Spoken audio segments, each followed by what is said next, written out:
자, 우리 샬롬의 언어 우리 연습하겠습니다. 세 번씩. 시작. 나는 하나님의 사랑받는 자다. 나는 하나님의 사랑받는 자다. 나는 하나님의 사랑받는 자다.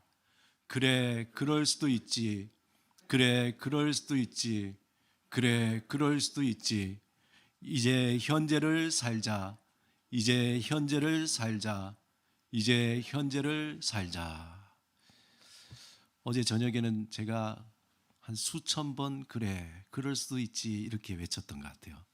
그러면 여러분 생각, 목사님 무슨 큰 고민이 있으셨나? 큰 고민이 아니라 황당한 일이 있었습니다.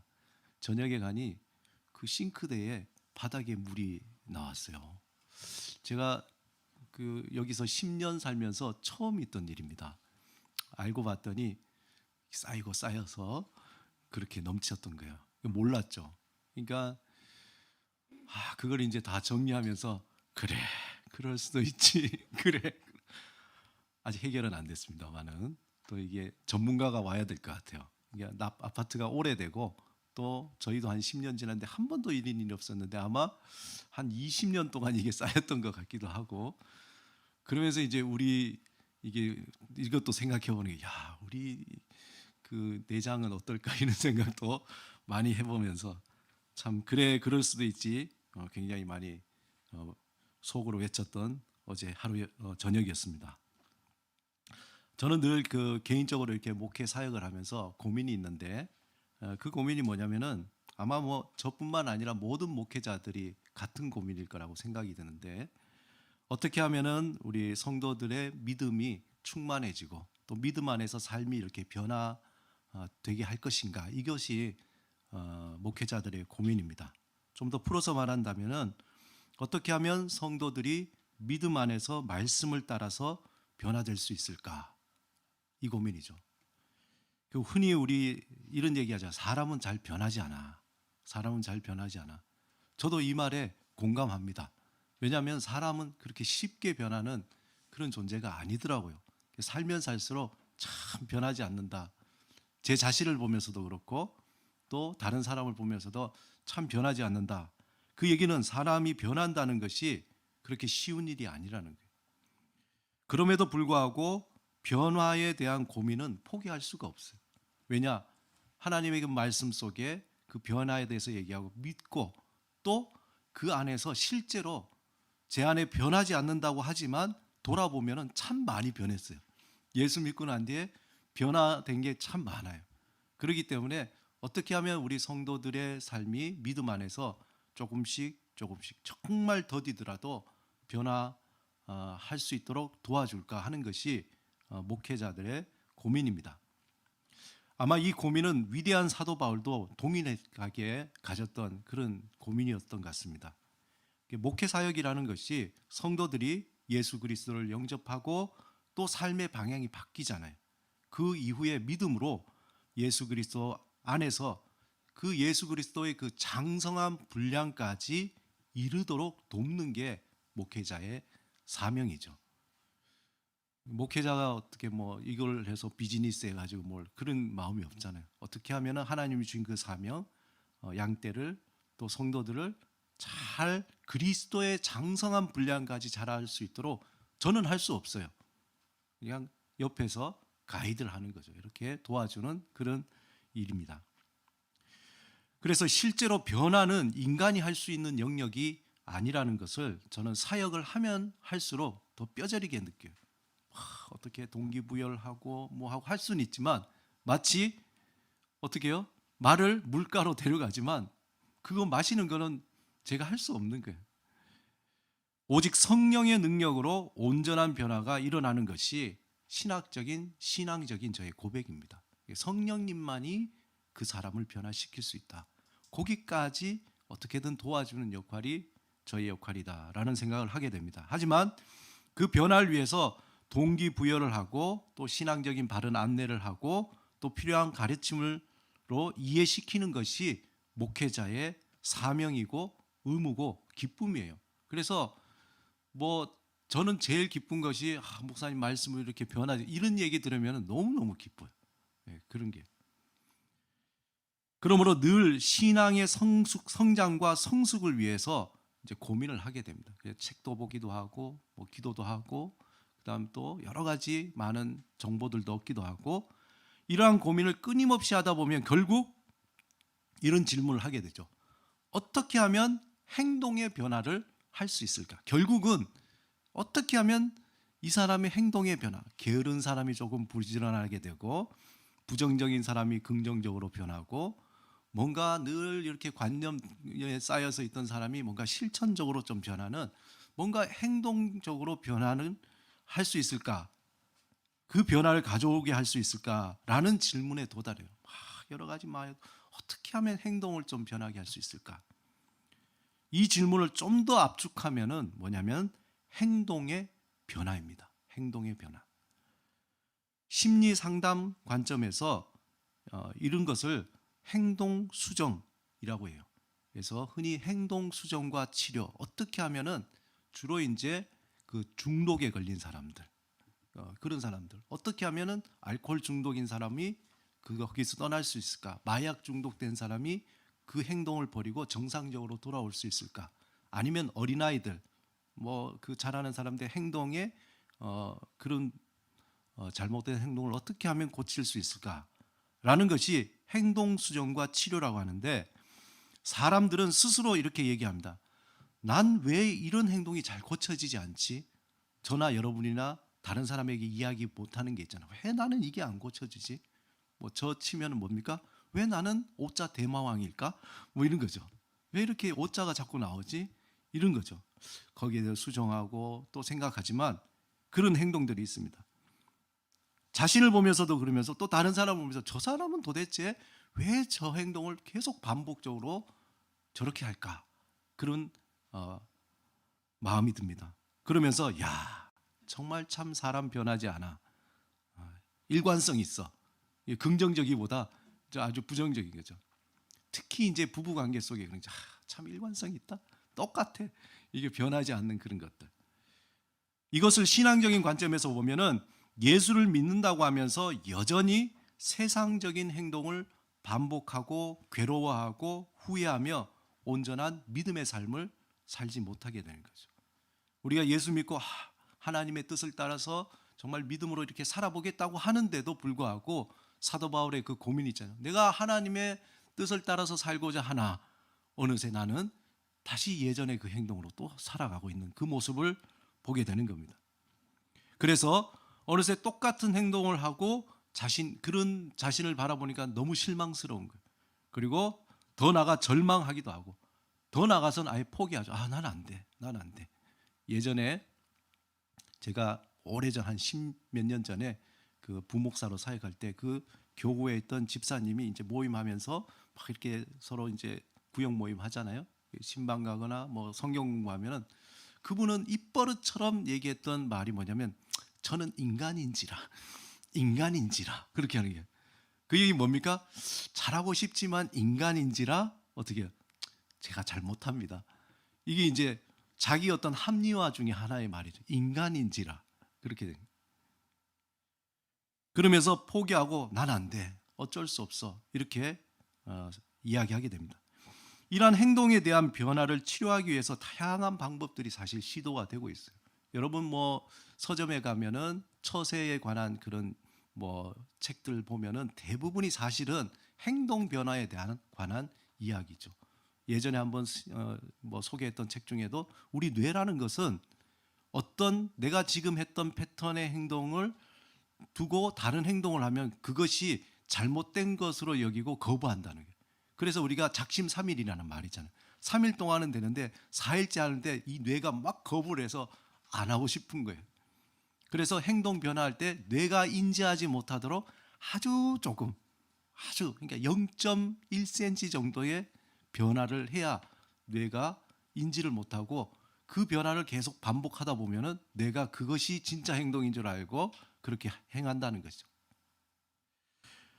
여러 가지 방법들은 많이 있습니다. 새로운 목표를 세우거나 또 어떤 사람 환경을 변해요. 우리가 새해가 되면은 다 하는 게 있잖아요. 올해 새해 목표 세우고 그러다 보니까 방을 보니까 너무 지저분해. 그러니까 방도 치워보고 배치도 다르게 해보고 뭐 여러 가지 그것은 뭡니까? 내가 이 환경을 변화시키고 또 새로 계획도 해서 결심도 해서 올해는 이런 행동을 내가 변화시켜 보겠다라는 그런 목표이죠. 또 외부적인 자극을 주기도 합니다. 그런데 문제는 이러한 노력에도 불구하고 어느 정도는 이 변화가 되는 듯 하다가 어떻게 됩니까? 다시 제자리로 오는 거예요. 다시 제자리로. 그래서 우리가 새로운 행동의 변화를 위해서 어떤 행동을 할 때에 있어서 가만히 보면은 중요한 두 가지의 조건이 있습니다. 잘 들으셔야 됩니다. 첫 번째는 뭐냐면은 방향입니다. 우리 저기 화면에 보시면은 첫 번째는 방향. 두 번째는 뭡니까? 공간입니다. 공간. 자, 우리가 어떤 변화를 위해서, 새로운 변화를 위해서 어떤 행동을 한다고 할 때 큰 대전제가 뭐냐면 첫 번째 방향이 있어야 돼요. 그리고 공간이 필요합니다. 첫째, 어떤 행동을 위해서 먼저 방향이 분명해야 돼요. 방향이 분명해야 됩니다. 여러분, 방향이 모호할 때 명확한 행동이 안 나옵니다. 그렇지 않아요? 내가 대학로로 갈지 아니면 서울역으로 갈지 거기에 대해서 방향이 분명해야 어떻게 해야 될지 구체적인 방법이 나오잖아요. 우리 흔히 이제 식당에 가서 제일 애매할 때가 뭡니까? 뭐 먹고 싶니? 저는 짜장면 주세요. 이러면 좋은데 그냥 알아서 주세요. 이런 거는 너무 애매하잖아요. 방향이 없어요. 그러면 이제 우리가 찾아 들어가죠. 오늘 한식을 먹을까? 중식을 먹을까? 이제 카테고리를 자꾸 좁혀가면서 그렇게 방향을 찾기도 합니다. 방향은 다른 말로 목적이라고 할 수 있는데, 그런데 이 명확한 방향이 돼야 분명한 동기가 이루어지고 목표가 세워지는 거죠. 여러분, 망망대해에 표류하는 배를 한번 생각해 보세요. 이 배의 분명한 동기는 뭡니까? 살아남아야 되는 거예요. 그렇죠? 이 망망대해에서 정말 표류하는 배, 우리가 어디로 갈지 살아남기 위해서 우리가 어디로 가야 되는 건데 그 방향이 동인지 서인지 분명하게 목표를 정해야 됩니다. 만약에 이렇게 나침반을 돌려보고 그 다음에 지도를 보면서 야 맞아 동쪽으로 가면 육지가 나와 라고 방향만 설정되면 어떻습니까? 거기에 있는 사람들이 모두 힘을 합해서 동쪽을 향해서 계속 저 나가면 되죠. 그러면 반드시 육지로 도착합니다. 그런데 이게 동쪽인지 남쪽인지 애매한 상황에서는 어떤 사람이 이렇게 합니다. 일단 한번 노를 저어보자. 일단 우리가 노를 저어보자. 그럼 어떻게 하겠다는 거예요? 우리의 삶이 그렇다는 거죠. 일단 열심히 살아보자. 일단 열심히 해봐. 그럼 뭐라도 되겠지. 근데 똑같은 거죠. 가면은 그 방향이 맞는지 안 맞는지 모르니까 힘만 빠지는 거예요. 이처럼 분명한 행동을 위해서는 분명한 방향이 주어져야 합니다. 두 번째, 어떤 행동을 분명히 하기 위해서는 공간이라는 게 필요해요. 공간. 이 공간은 특별히 내면적인 공간을 말합니다. 물론 우리가 뭐 이런 공간이 있지만 여기서 자유롭게 하려면 당연히 공간이 필요하죠. 만약에 이게 4분의 1로 줄어들면 어떻습니까? 우리가 이렇게 움직일 수 있는 공간이 적듯이 우리의 내면의 공간이 중요하다는 거예요. 만약 우리가 몸을 움직일 수 없는 공간에 있다면 어떠한 행동을 취할 수가 없잖아요.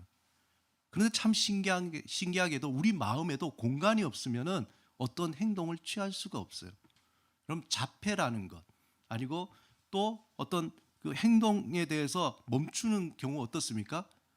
내 마음에 뭐가 꽉 차 있을 때, 고민이 많을 때, 걱정이 많을 때, 두려움이 가득 찰 때, 공포 영화 같은 거 보면은 마지막 장면 어떻습니까? 주인공이 막 이래서 이제 막 거기 뒤에 이제 뭐 소위 말해서 뭐 좀비가 막 쫓아와요. 쫓아오는데 이제 문만 열쇠만 열면 돼요. 열쇠를 막 꾸러미를 찾아서 찾았어요. 그다음 열면 딱 되는데 어떻게 됩니까? 막 덜덜덜 떨면서 열쇠 그 구멍을 맞추지 못해 가지고 떨어뜨리고 막 이러다가 잡혀 먹잖아요. 너무 쉬운 행동인데 그런 거예요. 왜 그렇습니까? 내 마음에 두려움이 가득하니까 행동을 제대로 못하는 거죠. 행동을 제대로 못하는. 마찬가지로 우리의 마음에 여유의 공간이 없으면은 어떤 행동을 할 수 있는 마음이 생기지 않아요. 자꾸 뭡니까? 머릿속에 생각만 많아지는 거죠. 아, 이거 해야 되는데, 저거 해야 되는데, 아니 저것도 해야 되는데 생각만 많아지는데 실제로 행동이 아무것도 안 이루어지는 거죠. 제가 자주 말씀드렸지만 제가 그 조현병 환자분들 거기서 제가 가만히 보니까 그 특징이 있더라고요. 그 특징 중에 하나는 이 생각의 루프가 무한대로 돌아가요. 그분이 본인의 문제가 뭔지 잘 알아요. 그리고 어떻게 해야 되는지도 잘 아는데 생각만 계속 돌아가고 하나도 행동을 못 해요. 정말 숟가락 하나 옮기는 것도 너무 힘든 그런 상황도 있더라고요. 그런 건 아니지만 우리는 어떻습니까? 이제 집을 새롭게 정리하고 싶지만 일이 너무 바빠. 마음에 여유가 없어요. 직장이 바쁘고 막 생활이 바빠서 정리할 틈이 없죠. 마음의 여유가 생기지 않습니다. 그리고 매일 지친 몸으로 집에 들어가서 모든 만사가 다 귀찮은 거예요. 아유, 내일 하자, 내일. 오늘 너무 힘들어. 그래서 정리의 정자도 생각할 수가 없는 겁니다. 또한 마음에 근심과 걱정이 가득 차 있으면 무슨 새로운 것을 하고 싶은 마음도 생기지도 않고 당연히 행동도 할 수가 없는 겁니다. 그러면서 그저 지금 하던 대로 있던 대로 그렇게 하면 되지 뭐 새로운 거 할 거 있나 해 아래 뭐 새 것이 있나 하고는 그냥 옛 거 그대로 그냥 행동을 하게 됩니다. 그래서 우리가 어떤 변화를 위한 행동을 하려면 항상 방향과 공간이 있어야 된다. 그것이 주어져야 된다는 겁니다. 정확한 방향과 공간이 확보될 때 우리는 명확한 행동을 하게 됩니다. 이러한 명확한 행동이 이루어질 때 그때 비로소 변화의 목적이 이루어지는 거라는 것이죠. 자, 이제 믿음의 삶으로 돌아가서 우리의 삶에 예수를 믿는다는 것, 이런 관점에서 한번 생각해 보면은 한마디로 우리는 어떻게 했습니까? 삶의 방향이 바뀌어진 거죠. 완전히 바뀌어졌습니다. 예수 밖에 있을 때는 우리의 삶이 세상을 향해 있지만 예수 안에 있을 때는 우리의 삶은 하나님으로 향해 있습니다. 예수 밖에 있을 때는 고해, 고통의 바다라는 이 망망대해에서 어디로 가야 할지 모르는 그런 표류하는 배와 같은 삶을 살았지만 이제 예수 안에서는 우리가 명확한 삶의 목표를 발견하게 된 겁니다. 이런 인생에서 우리는 예수 그리스도 안에서 산 소망이라는 명확한 삶의 목표를 향해서 구원을 향해서 우리는 살아가게 되는 거죠. 이제는 어디로 가야 할지 방황할 필요가 없습니다. 하나님 안에서 주어진 산 소망의 길을 따라서 완성된 하나님의 나라로 우리는 조금씩 가게 되어 있다는 거죠. 이제 그 길을 가기 위해서 행동할 공간을 마련하면 되는 거예요. 방향은 우리에게 주어졌어요. 저나 여러분이나 죽음을 넘어서 영원한 하나님의 나라로 또 산소망으로 우리는 우리가 아니라 하나님께서 우리를 틀어주셨고 하나님께서 우리를 이끌어서 가는 거예요. 이제 그 길을 가기 위한 행동의 공간이 필요합니다. 하지만 우리가 산소망의 길로 갈 때에 우리를 방해하는 사단이 우리를 녹록하게, 그러니까 호락호락 두지 않는 거죠. 어떻게 하든지 하나님의 백성이, 하나님의 자녀들이 어떻게 하든지 옛 생활로, 예전에 자기가 부리고 자기가 마음대로 했던 그 생활 속에 집어넣으려고 하는 겁니다. 그래서 사단은 온갖 유혹으로 우리가 가야 할 방향을 흔들어 버린 거예요. 야, 거기 아니야. 옛날에 거기가 더 재밌었잖아. 더 스펙타클했잖아. 야, 예수 믿고 살아 얼마나 재미없는데. 그러면서 우리를 막 흔들어대는 거죠. 그리고 우리가 행동할 수 있는 공간을 만들지 못하도록 우리가 헛된 소망, 산소망이 아니라 헛된 소망 속에서 바쁘고 분주하게 만들어줘. 복잡하게 만들어버립니다. 그러므로 우리는 이러한 사단의 장애물을 뛰어넘어 산소망의 길을 갈 수 있도록 자꾸 우리 삶에 내 마음에 공간을 만들어 놔야 되는 겁니다. 그러면 이러한 공간을 만들기 위해서 어떻게 해야 하는가? 사도 바울은 우리에게 말하기를 경건에 이르는 연습을 하라는 거죠. 경건에 이르는 연습이 막 갑자기 막 신성이 되는 그게 아니라 우리 마음에 하나님의 그 은혜와 하나님의 그 역사하심이 이루어질 수 있는 공간을 마련하는 겁니다. 구체적으로 이 경건의 연습을 저는 만공정료의 삶이라고 이야기합니다. 만공정료, 우리 교회의 중요한 거죠. 하나님의 살리는 소리를 내 안에 채우고, 내 안에 있는 욕심을 비우고, 공, 하나님의 사랑이 마음 깊은 곳에 스며들도록 하나님 앞에 머물고, 정, 나의 재능과 물질과 시간을 필요한 사람, 필요한 곳에 흘려보내는 그러한 삶. 이것이 우리가 마음의 공간을 만들고 또한 그 공간 속에서 하나님의 그 뜻을 따라서 살아갈 수 있는, 행동할 수 있는 그러한 공간을 만드는 훈련인 것입니다. 이러한 삶의 방식은 예수님이 우리에게 삶으로 가르치셨던 그런 삶이에요. 예수님도 이 땅에 계실 때에 끊임없이 하나님 앞에 머무르며 그 사랑 안에 머물고 그 안에서 세상에 많은 유혹들이 있었겠죠. 우리가 잘 아는 광야에서 그런 유혹 같은, 인기를 얻어라, 네가 할 수 있잖아, 더 큰 힘을 써봐라, 이런 어떤 것들을 다 욕심을 버리는 겁니다. 그리고 하나님의 그 살리는 소리로 채우면서 자신의 모든 능력과 시간을 필요한 사람들을 위해서 흘려보내는 겁니다.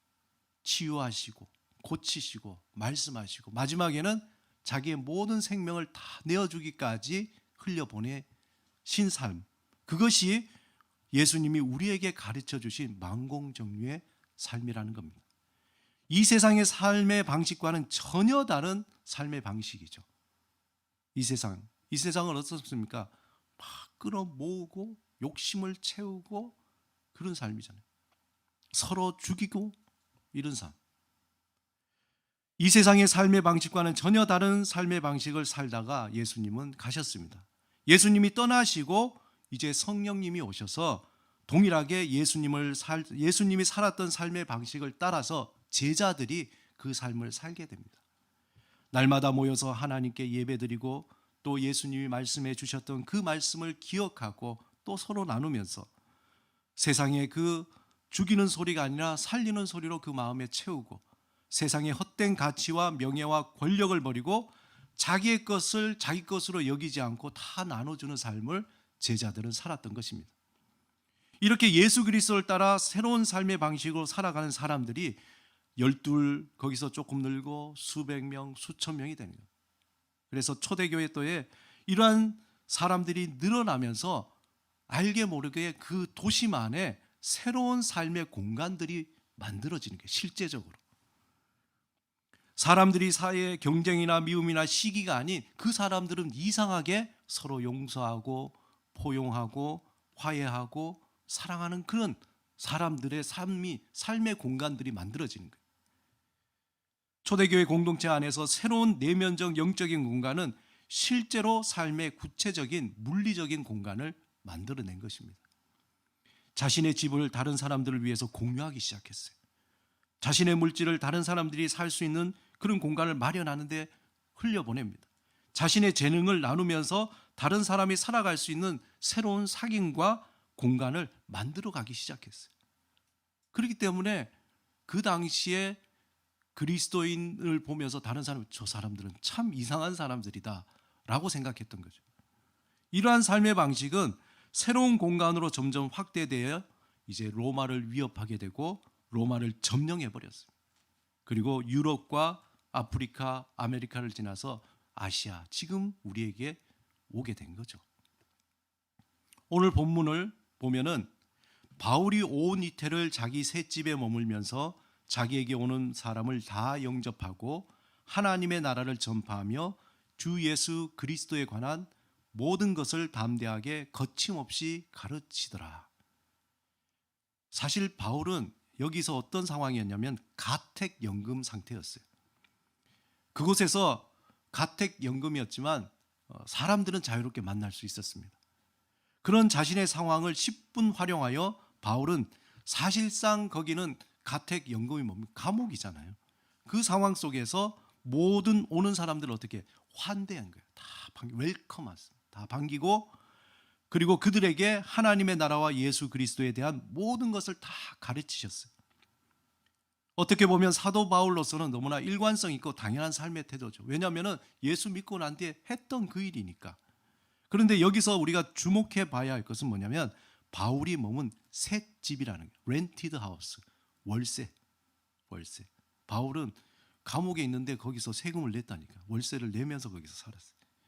rented house. 사실 바울이 머무는 그 셋집이라는 것은 감옥이거든요.